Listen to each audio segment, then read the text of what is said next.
क्या आपको धोखा मिला है? क्या आपका पार्टनर आपको धोखा दे रहा है? क्या वो आपसे दगा कर रहा है, बेवफाई कर रहा है? ना जाने कितने दर्द हैं जो सब्र बनकर नहीं कब्र बनकर उभर रहे हैं जिंदगी में। हम तो आईना है, आईना ही रहेंगे। फिक्र वो करे जिनकी शक्ल में कुछ और दिल में कुछ और है। जी हाँ दोस्तों, आज हम बात करेंगे धोखे के ऊपर। तो धोखा अगर आपको मिला है जी, उसमें से आप कैसे निकले, अपने जीवन को कैसे संवारे, कैसे इस तकलीफ में से अपने आप को निकालें।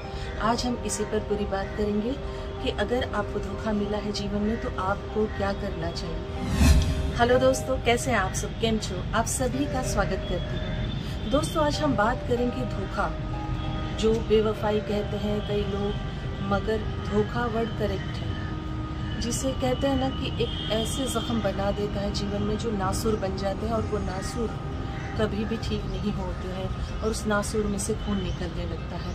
जो जख्म है सबसे करीबी, सबसे अपना खास दे जाता है, जिससे आपको मोहब्बत प्यार होता है, और सबसे करीबी अगर हम ये जख्म देता है, पार्टनर हमें धोखा देता है, तो हमें भूलना आसान नहीं होता है। वो हम भूल नहीं पाते हैं, हमारे जीवन में से वो धोखे की बातें निकल नहीं पाती। प्यार या शादीशुदा जीवन में धोखा मिलने के बाद ऐसा महसूस होता है जैसे सब कुछ खत्म हो गया, सब कुछ तबाह हो गया, बर्बाद हो गया। कुछ लोग तो खुद के आसपास होते हैं लेकिन कमियां महसूस करने लगते, कमियां निकालने लगते हैं। आपका जीवन साधारण नहीं रह जाता। लोग हमेशा आपको ताने देते हैं। ऐसा मन बन जाता है कि जीना मतलब जीने की उम्मीद ही खत्म हो गई कि पार्टनर ने आपसे चीटिंग की है। आप सारा दिन उदास, दुखी, परेशान रहते। उदास होने की बजाय आपको क्या करना चाहिए? जब आप किसी से बेहद प्यार करने के बाद अचानक आपको पता चलता है कि आपका बॉयफ्रेंड, गर्लफ्रेंड, आपका लाइफ पार्टनर आपको धोखा दे रहा है, आपसे चीटिंग कर रहा है, तो इस बात को जानकर तकलीफ होना, दुख होना कॉमन बात है, जायज़ बात है। ये सही बात है कि तकलीफ होती है। प्यार में धोखा खाने वाले अक्सर बुरी तरीके से टूट जाते हैं, खुद को अकेला कर लेते, किसी से मेल मिलाप नहीं रखते, मतलब दूरी बना के रखते, रात दिन बस रोते रहते हैं, डिप्रेशन में रहते हैं। धोखा मिलने के बाद ऐसा महसूस होता है कि जैसे सब कुछ खत्म हो गया, दुनिया खत्म हो गई। कुछ लोग तो खुद में ही कमियां और खामियां निकालने लगते हैं, मतलब सामान्य कॉमन जीवन जीना छोड़ देते हैं। रूटीन में जैसे जीते थे वैसे नहीं जीते, खुद में कमियां निकाल कर जीना छोड़ देते हैं।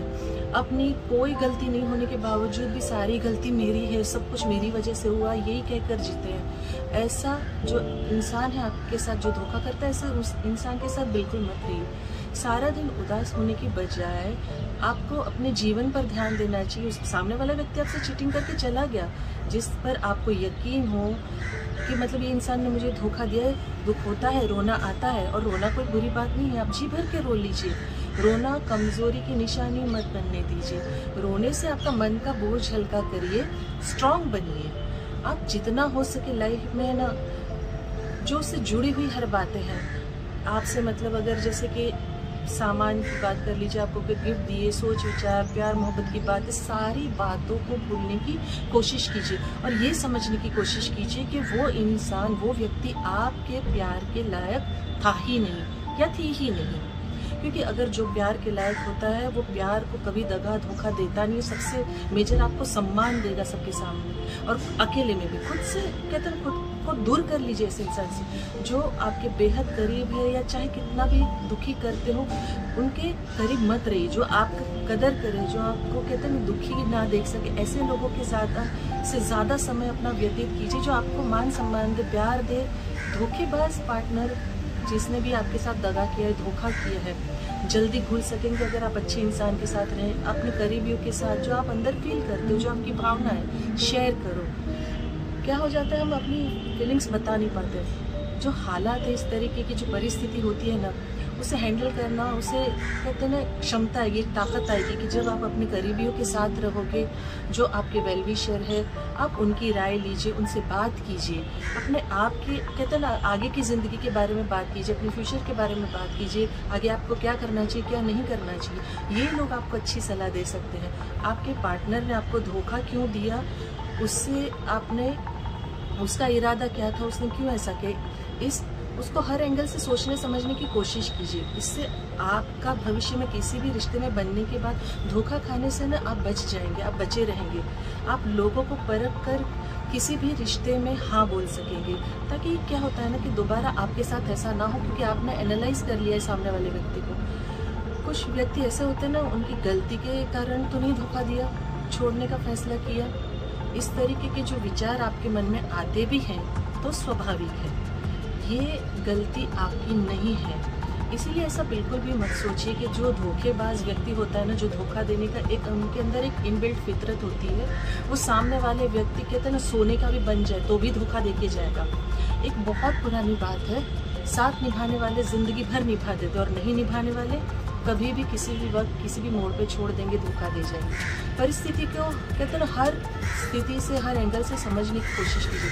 अगर आपको लगता है आपके पार्टनर से आप आसानी से अलग हो सकते हैं, उसे ये आप माफ़ करने के लिए कहते हैं मौका देना चाहते हैं, तो ये पूरी तरीके से 100% पूरी तरीके से सिर्फ आप ही का फैसला होगा, आप ही पे निर्भर करता है। ऐसे में आप जो भी फैसला लेंगे उसके परिणाम, उसका जो भी रिजल्ट होगा, उसके लिए आपको खुद सावधानी पूर्वक रहना होगा, अलर्ट रहना होगा, क्योंकि आप फैसला ले रहे हो, आप साथ में रहने का वापस फैसला ले रहे हो उस धोखेबाज व्यक्ति के साथ। यदि आपको लगता है कि आपका पार्टनर आपको चीटिंग कर रहा है, पहले पूरे सबूत इकट्ठे कीजिए। कहीं ऐसा तो नहीं कि आपको कोई गलतफहमी हुई, कहीं ऐसा तो नहीं है कि आप वहम में कुछ धोखा खा रहे हो, इमेजिनरी वर्ल्ड तो नहीं चल रहा आपका। एक बार उससे बात ज़रूर कीजिए, लड़ाई झगड़ा करने से बचिए, आराम से बैठ के कहते हैं शांतिपूर्वक बात कीजिए, सामने वाले के समक्ष अपनी बात रखिए। आपको जो कुछ भी देखा है, आपने जो कुछ भी सुना, उसके बारे में सवाल जवाब करें।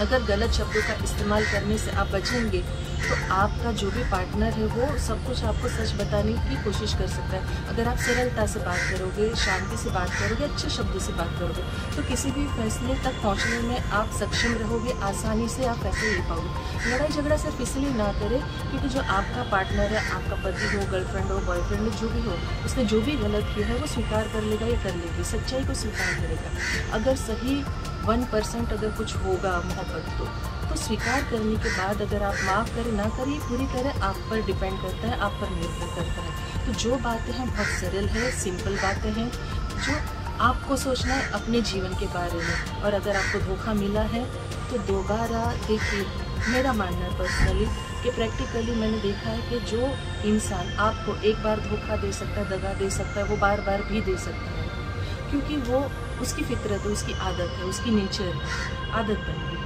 तो ये आपके ऊपर डिपेंड करता है कि आप उस व्यक्ति के साथ दोबारा रहना है, दोबारा जुड़ना है, तो वो आपका जीवन है, आपका फैसला है, आपको समझना है आपको अपने जीवन के साथ क्या करना है, अपने जीवन को कौन से मोड़ पे ले जाना है। और अगर आपको सारे सबूत, सारी बातें लगती है कि नहीं गलत है, धोखा नहीं मिला है, तो वो भी पूरी तरह आप ही पे डिपेंड करता है। तो सिंपल सी बात है कि ज़िंदगी में आपको जो फैसला लेना है 100% वो आपकी खुद की स्वेच्छा, खुद की कहते हैं ना ज़रूरत, खुद की मानसिक ज़रूरत, आत्मिक ज़रूरत, फिजिकली शारीरिक ज़रूरत पूरी तरह आप पे डिपेंड करता है। आपको धोखेबाज व्यक्ति के साथ रहना है या आपको अपने जीवन को आगे बढ़ा के इन धोखे वाली ज़िंदगी से बाहर निकलना है। तो पूरी तरीके से जैसे आप पे निर्भर करता है, शुरुआत से ही मैं कह रही हूँ कि धोखा एक बार देने वाला व्यक्ति बार बार ज़रूर देगा। तो अलर्ट रहना आप ही के ऊपर है। और ज़िंदगी में देखिए बहुत सिंपल है, जब आप खुद से अपने आप से मोहब्बत और प्यार सम्मान करेंगे, सामने वाले आपको ज़रूर 100% देंगे। लेकिन अगर आपको मान सम्मान प्रेम नहीं मिल रहा है तो सोचने की ज़रूरत है, क्या धोखेबाज व्यक्ति के साथ जीवन व्यतीत करना इतना आसान होता है? बिल्कुल नहीं होता है दोस्तों। सो बात यही है कि हम अगर खुद से मोहब्बत करेंगे और हमारे आसपास के लोगों से मोहब्बत करेंगे और जो हमारा अच्छा चाहते हैं, हमारे लिए अच्छी बात सोचते हैं, उनकी बात अगर हम सुनने की क्षमता रखेंगे तो शायद हम हमारे जीवन को अच्छे कहते हैं ना दिशा में, अच्छे रास्ते पे, अच्छी जगह पे ले जा सकते हैं। बस यही चाहती हूँ कि अपने जीवन से मोहब्बत कीजिए। और अगर आपको कहीं कोई गलत दिख रही है बात, कहीं आपको तकलीफ दे रही है और आपके जीवन के लिए नुकसानदायक है, तो सतर्क रहिए। और जैसे मैं हमेशा कहती हूँ अंत में कि मैं दिल से चाहती हूँ कि आप खुश रहें, अपनों को खुश रखें और हमेशा मुस्कुराते रहें। Thank you very much.